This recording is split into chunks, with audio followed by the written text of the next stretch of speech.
Hello दोस्तों, आज मैं कहानी अपना अपना भाग्य के बारे में बताने जा रही हूँ।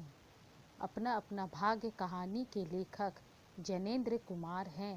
अपना अपना भाग्य जनेंद्र जी की आत्मपरक स्वांत शैली में लिखी गई एक मनोवैज्ञानिक कहानी है, जिसमें लेखक ने बड़ी सरलता से व्यंग्य से समाज की क्रूरता और स्वार्थ को भाग्य कहकर प्रस्तुत किया है। लेखक ने कहानी के माध्यम से ये बताया है कि समाज में दो तरह के प्राणी हैं।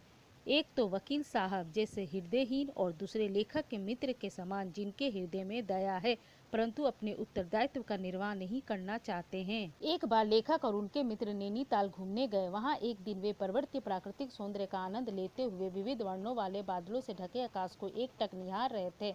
वे वहाँ होटल डी पब में ठहरे हुए थे। बाहर बहुत ठंड थी। बहुत ठंडक होने के बाद भी लेखक के मित्र उस प्राकृतिक सौंदर्य को छोड़कर होटल के कमरे में नहीं जाना चाहते थे। अतः लेखक को भी उनके साथ वहीं सड़क के किनारे एक बेंच पर बैठना पड़ा। अंधेरे में उन्हें कोहड़ी को चिरती हुई एक काली सी सूरत उनकी तरफ आती दिखाई दी। छाया के निकट आने पर उन्होंने देखा तो वो 10-12 वर्ष का एक लड़का था, जो नंगे पैर तथा नंगे सिर था। उसने एक मैली सी कमीज पहनी हुई थी। लेखक के मित्र ने उसे बुलाया और पूछा कि वो कहाँ जा रहा है। लड़के ने कोई उत्तर नहीं दिया। बार बार पूछने पर उसने बताया कि वो एक दुकान में नौकर था। उसके मालिक ने उसे काम से हटा दिया। उसने उस दिन सुबह से कुछ नहीं खाया था। उसने बताया कि उसका गांव वहां से लगभग 22 किलोमीटर दूर है। उसके भाई बहन तथा माँ बाप भी है। घर की आर्थिक स्थिति ठीक न होने के कारण वो अपने एक साथी के साथ यहाँ भाग कर आया था। उसका साथी मर चुका है क्योंकि उसके मालिक ने उसे बहुत मारा। इसके पश्चात लेखक और उसका मित्र उस लड़के को अपने साथ लेकर अपने वकील दोस्त के होटल में चले गए। पुकारने पर वे कश्मीरी दोशाला ओढ़े नीचे आए। लेखक के मित्र ने बताया कि वो उनके लिए एक नौकर लाया है जिसकी उन्हें जरूरत थी और ये लड़का बेईमान हो सकता है। परंतु वकील के मित्र ने कहा कि वे वैसे ही किसी अनजान को नौकर नहीं रह सकते। वैसे भी ये पहाड़ी बच्चे बहुत शैतान होते हैं, किसी भी दिन सारा सामान लेकर भाग जाएगा। 2-4 बातें और सुनाकर वे अपने कमरे में सोने चले गए।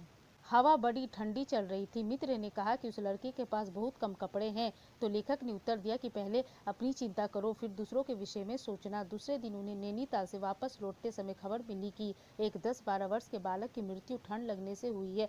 वे समझ गए कि मरने वाला वही लड़का है जो पिछली रात उनसे मिला था।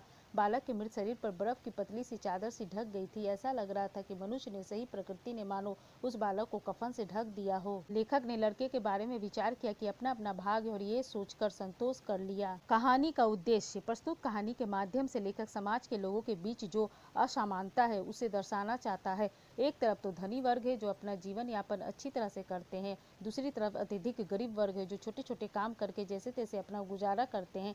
इन गरीब लोगों के प्रति धनवान लोगों की कैसी मनोवृत्ति होती है, इसका चित्रण करना ही इस कहानी का उद्देश्य है। साथ ही लेखक ये कहना चाहता है कि इस तरह के गरीब लोगों के प्रति संपन्न लोगों को सहानुभूति करनी चाहिए। कहानी के आरंभ से ही लेखक ने दो समुदायों के बीच में तुलनात्मक संबंध स्थापित करते हुए उनके भाग्य की विविधता को दर्शाने का प्रयास किया है। इस संसार से कोई मालिक है तो कोई दास, कोई सिर उठाकर जीता है तो कोई सिर झुकाकर। सब अपना अपना भाग्य होता है, जिसके कारण सबको अलग अलग फल प्राप्त होते हैं।